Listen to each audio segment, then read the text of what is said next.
რას დავბედით, იმაზე მეც ვაკეთებ და იმაზე მოკლედ დროში. შეიძლება მართლაც ევროპაც გავავოცო. Поздравляю весь личный состав. კარგი მანევრია ძალიან. დიაპოვნებაში გადაცემდა. ვაშა გადაცემა მოგესალმებათ. თენგის გოგოტიშვილის პოდკასტი. გვიყურეთ, გამოგვიწერეთ. Facebook-ზე, YouTube-ზე, Instagram-სა და TikTok-ზე.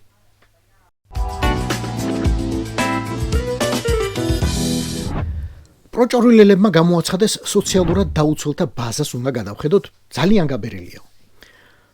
აქვე ბარემ გაჩვენებთ BMG-ს მომზადებულ გრაფიკას, რომელიც საქსტატის მონაცემებს ეყრდნობა. 710,221 ადამიანი ამ სიაში. მეტი საჩინოებისთვის. ქვეყნის ყოველი მეოთხე ან მეხუთე მოქალაქე. ესენი ჯამურად წელიწადში იღებენ 1,641,500,000 ლარს. ყოველი მათგანი საშუალოდ 2,300 ლარს წელიწადში. ანუ თვეში 190 ლარს.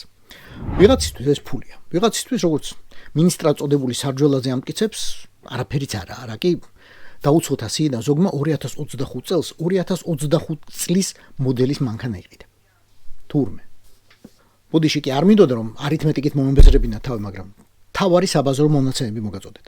და ახლა დავბრუნდეთ თავში, თავარ სათქმელზე. 710,000-ზე მეტ ადამიანს, ანუ 185,000-ზე მეტ ოჯახს ახლა გამოხშირავენ. რას ნიშნავს ეგ? ორ რამეს. პირველი, სახელმწიფოს აღარ აქვს ფული, რომ ამდენს უხადოს. ეს კარგად ჩანს თუნდაც უნივერსიტეტების გაყიდვის ეს მანიაკალურ სურვილში. და მეორე, ალბათ უფრო მნიშვნელოვანი. რუს ბორიას აღარ სჭირდება იმ ხალხის გულისა და სტომაქის მოგება, ვისაც თვეში 190 ლარს უხდიდა. ის ხალხი უბრალოდ აღარ სჭირდება. არჩენება წოდებული ფარსით უკვე ოდესმე კიდევ აპირებენ ჩატარებას უახლოეს 3 წელიწადში არ უწევს და რისთვის აჭამონ ამდენ ხალხს ტყუილად. მათი ხმა არაფერში არ გამოადგებათ და ალბათ აღარც 2028-ში გამოადგებათ, როდესაც წესით არჩევნები უნდა გამოცხადდეს. თუ მთელი ოპოზიცია იაგო გირჩიშმირჩი და ძალზის ხალა არ იქნა. ეხა იქ რახმების მობილიზაციაზეა საუბარი.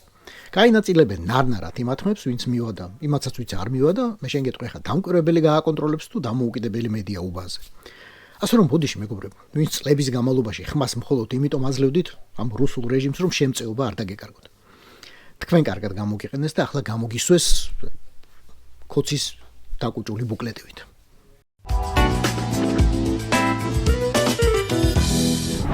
გონიათ შალავატივითა და ნადეჟდათი ამოიწურება ქართული მედიის პრობლემები. სამწუხაროდ არა. ეგენ იმიტომაც არიან შალავატივი და ნადეჟდა, რომ სხვა გასაჭირი უამრავია და ყველა განგებარი შექმნილი ხელისუფლება წოდებული რუსული რაზმის მიერ. დღეს გაჩვენებთ ევროპის ერთ ძალიან საინტერესო რუკას, სადაც საქართველო აღნიშნულია რიცხვით 153. იცით ეგ რას ნიშნავს? ჟურნალისტებზე თავდასხმის რაოდენობა 2025 წელს. დაფიქსირებული, გადაღებული, დოკუმენტირებული, აი წყალი რომ არ გაუვა და კითხვას რომ არტოვებს ისეთი. ხომ სულ ვიღაცას ვედრებით. აგერ მეზობელ თურქეთში, რომელიც ათჯერ უფრო დიდია ყველანაირად. 2025 წელს ჩვენზე ნაკლები თავდასხმა მომხდარა.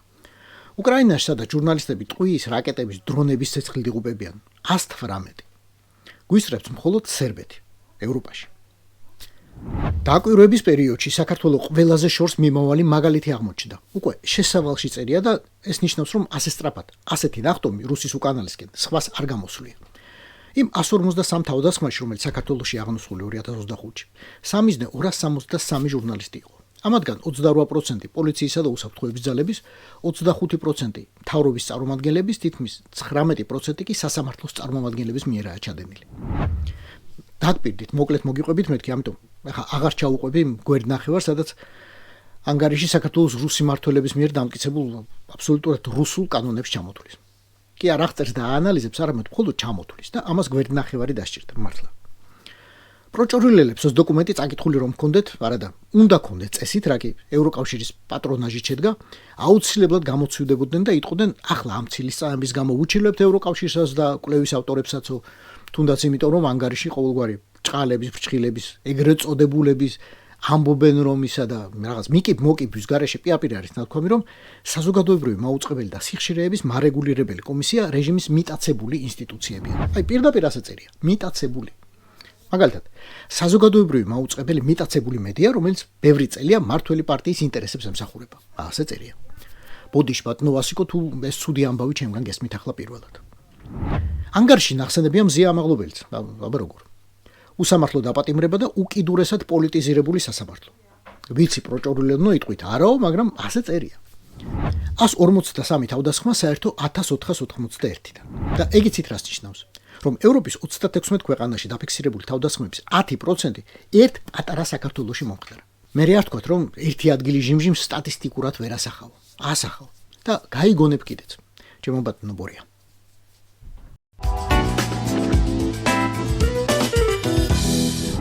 ჩვენს თვალწინ უაღრესად საინტერესო იურიდიული პრაქტიკა ყალიბდება. უაღრესად. პრეცედენტული სამართლის кейსი, როგორც ჭკვიან ხალხს უყვარს ხოლმე თქმა. სასამართლოში ახლა მოპასუხედაა დაბარებული თამარ ჩერგოლეიშვილი, ჟურნალისტი და პოლიტიკოსი. რათა გასცეს პასუხი კითხვას. რა უფლებით უწოდა ამ ორგანიზმს თალიბანის სირი? პროცესი 26 თებერვალს იყო დანიშნული, მაგრამ 3 საათით ადრე შინაგან საქმეთა სამინისტრომ დამატებით კიდევ 3 კვირა ითხოვა, რომ ყველაფერი გამოწვეულით უნდა შევისწავლოთ. ეს არქეტიპი, როგორც ახლა ამბობენ, თვით იდენტიფიცირდება როგორც საქართველოს პარლამენტის დეპუტატი. თქვენ თუ არ აიდენტიფიცირებთ მას როგორც პარლამენტარს, ციხეში წახვალთ. კანონი მიიღეს მაგისთვის, თუ ახლა იღებენ. ხო და თვით იდენტიფიცირებულმა პარლამენტარმა უჩივლა ჩერგოლეიშვილს, რატომ ვარ თალიბანის სირიო. საქმე კონფიდენციალურია, ამიტომ არ მაქვს ახლა საშუალება მაყურებელს გავაცნო სარჩელის დეტალები. კერძოდ, განგიმარტოთ მეცახელი ერთიანად იტკიცა თუ მისი რომელიმე ნაწილი. თუ ერთი ნაწილი არ მოეწონა, რომელი უფრო ეტკინა, თალიბანი თუ სირი. ანუ რომელს დაობს, რომელი არ ვარო. დეტალურად თუ გავარჩევთ, ვერ ხვდები სადაო რა გახდა. ენობრივ ექსპერტიზას თუ დანიშნავენ, ექსპერტი აუცილებლად იტყვის, რომ სიტყვა თალიბი არაბულია და ნიშნავს მოსწავლეს. სხვა არაფერს, მოსწავლეს. თალიბანი ამ სიტყვის უბრალოდ მრავლობითი ფორმაა. სიტყვა სირის ეტიმოლოგიისა და შესაბამისობა შეუსაბამობის დადგენისას კი ექსპერტი თუ პრეცედენტებზია საუბარი, აუცილებლად მოიშველიებს ქართული ოცნების 2022 წლის საინფორმაციო კამპანიას, რომელიც სამგორის გამგებლის ვინმე კახა სამხარაძის მგზნებარე მიმართვას მოყვა. გაგახსენებთ უბრალოდ, რომ ამ სამხარაძემ საჯაროდ სირები უწოდა ადამიანს, ვინც არ ეთანხმებოდა პროჭორილელების მმართველობის სტილსა და მიმართულებას და ქუჩაში გამოვიდა. მე არ ვიცი ვინ როგორ მოიქცა, მაგრამ დღეს იქ ვინც მივიდა, მე ისე ვიმეორებ, ჩემს თაობას ვეუბნები, მაგარი სები ხართ, ქვეყნის მტრები ხართ და ვისაც გინდათ პასუხი პირადად გაგცეთ, მზად ვარ ნებისმიერ დროს და ნებისმიერ ადგილზე შევხვდეთ, ვისაც გეტკინათ. ციტატის დასასრული. ვიღაცებს ვირისგან რატომღაც ციხლი ეტკინათ. და ატყდა ამბავი მიადგნენ ამ პროჭორილელ სამხარაძეს ეგ რატომ გითხარიო. ევამ ხრები აიჭეჭა, ჩემგან რა გინდა თუ, აგერ სულხან საბას უწერია სირი ფრინველს ნიშნავს. ჩვენ ამ სიტყვებით ვესაუბრებით ერთმანეთს, მეგობრები. სულხან საბა ორბელიანის განმარტებით ლექსიკონში ეგ ნიშნავს ჩიტს. და მართლა, სირი არის ჩიტი. სხვა განმარტება სულხან საბა არ იძლევა, არ არსებობს. ამ ვერსიას მაშინ მიაწვა ყველა რეალური თუ ვირტუალური კოდში. ისინი, ვინც დღესაც თანამდებობაზეა და ისინი, ვინც უკვე ციხეშია. პირად სივრცეში აქვს თავისი აზრის გამოხატვის შესაძლებლობა. საჯარო მოხელე არის 6 საათამდე და 6 საათის მერე ხდება ადამიანი, რომელიც სახში ზის და თავის აზრებს გამოხატავს თავის პირად Facebook გვერდზე.